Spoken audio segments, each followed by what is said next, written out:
Welcome জানাচ্ছি আবারও সবাইকে। আমি মোহাম্মদ হাসিব, নিষিদ্ধ গল্পঘরের পক্ষ থেকে। আসসালামু আলাইকুম। আশা করি সবাই ভালো আছেন। আমি আলহামদুলিল্লাহ খুব ভালো আছি। আজ আবারও শুরু করতে যাচ্ছি নিষিদ্ধ গল্পঘরের ছোট স্টোরি, পর্ব 2।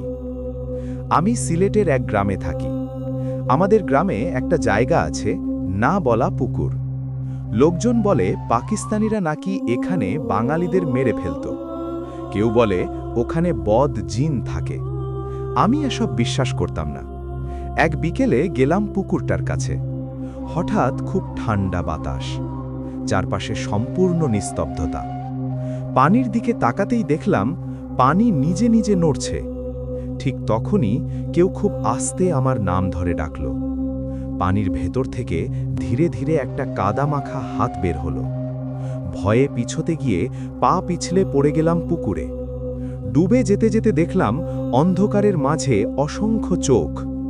কোনো রকম পুকুর থেকে উঠে দৌড়ে পালালাম বাড়ির দিকে। রাতে স্বপ্নে দেখি পুকুর ফেটে উঠে এলো অর্ধেক মানুষ অর্ধেক ছাগলের মতো কালো অবয়ব। সে বলল, আর একবার এলে বাড়ি ফিরতে পারবে না।